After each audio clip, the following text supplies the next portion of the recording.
If he can be released, then anybody could go. And Ben Roethlisberger is no different. God, I wish I could do that kind of flex on air and just say I was on the phone with TP. Ryan Clark, you're so cool. All right. I was thinking about this because earlier today I was thinking, well, the Steelers are in a really tough spot. They're capped out. They don't have a lot of options at quarterback. Maybe they can just restructure Ben and begin the transition. But then I put my mindset, or I tried to think about what it would be like as a Steelers fan watching next season. Because the reality is, if Ben Roethlisberger is the quarterback, what you saw at the end of last year and in the playoffs, that's what it's going to look like. It's probably going to be worse, frankly, because that arm isn't getting any better. And the more I thought about that, regardless of whether or not you think this team is a Super Bowl team without him, that's not watchable football. That's not good for the organization. It's not about transition or managing the transition. It's about ripping the Band-Aid, taking that $22 million cap hit, and finding a quarterback now. I would say take a gamble on trading for Darnold. Trade up in the draft. Do what you got to do because Mason Rudolph ain't it. But you got to come up with some sort of solution now, or at least experiment, because I'll tell you what you do know is that Ben Roethlisberger isn't the quarterback that's going to take you to the Super Bowl next season. And that's the hard thing, right? Coach Tomlin always talks about his emotional bank account. That's what this decision is about. Coach Tomlin was like, there's certain people that can do certain things because they've deposited enough in my emotional bank account. Where no player on this team or in this organization has done that more than Ben Roethlisberger for Coach Tomlin, or more than Ben Roethlisberger for Kevin Colbert. If this was another quarterback, this is an easy decision. You say, you know what, we're going to cut our losses and move ahead with a different quarterback, with a different plan. You know you cannot win a Super Bowl with Ben Roethlisberger, but you also know you can't win it with the rest of the people that are now on this roster. And so what they have to figure out is, do we move forward to the next chapter in the best way that's good for our organization and good for our fans? Guys, quickly, we all agree that Sam Darnold would be an upgrade. I'm not asking you to say significant upgrade over Ben Roethlisberger, but we think that would be an upgrade for sure? I think you can see the possibility of an upgrade.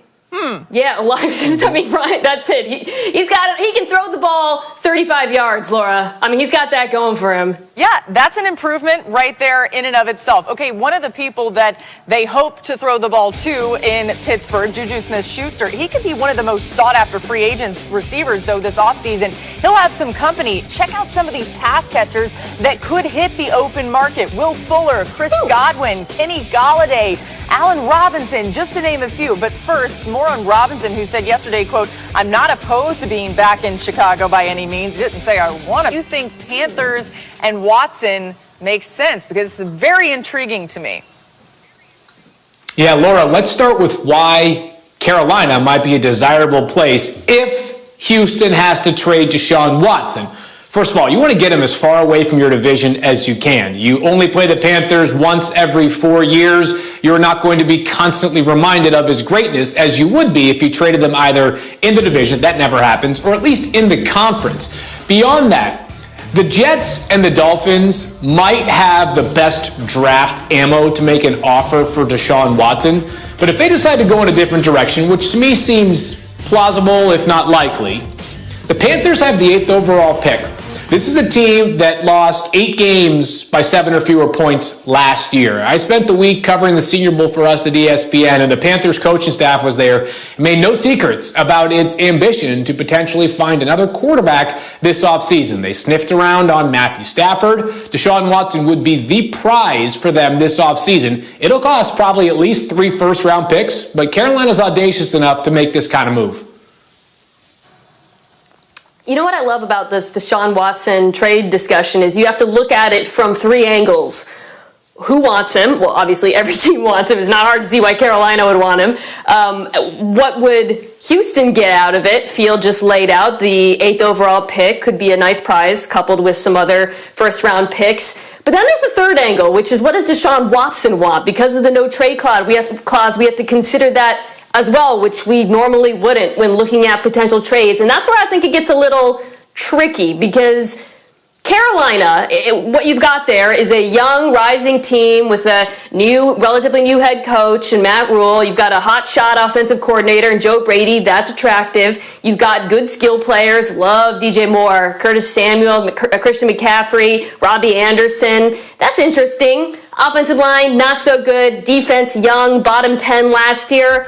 All of that, I think, is more attractive than Houston. But is it more attractive than Miami?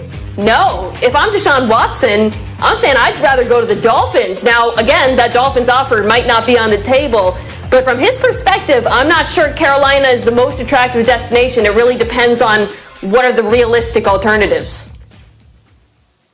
Well, Mina, the player, because obviously to Nick Caserio, he doesn't have a stinking name. At least think you should be able to say Deshaun Watson's name. The player may not have that type of cachet, or he may not be able to wait on that deal. And I think you hit it on the head. At least it's not Houston. And Joe Brady and I, we got kind of cool. Well, we got pretty cool when he was working here at LSU, and we always joked about me coaching. I tell you what, I'd have a better opportunity to go coach if he got Deshaun Watson, because he'd be a head coach much sooner when you have a quarterback like that.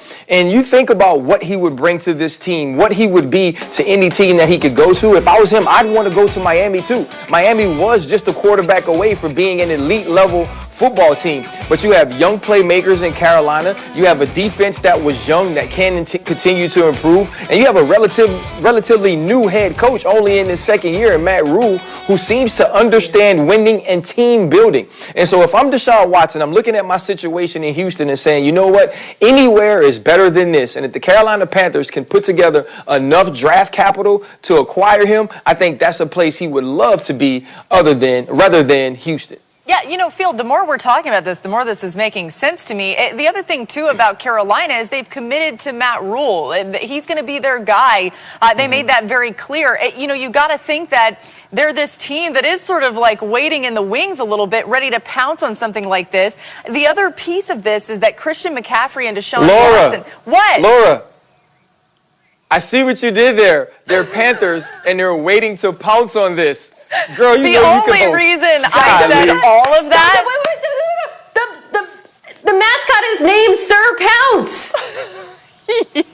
That is good. That is good. It's Sir Purr. It's Sir Purr.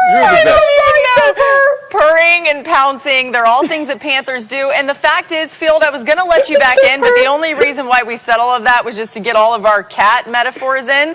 So we're going to actually go to break now.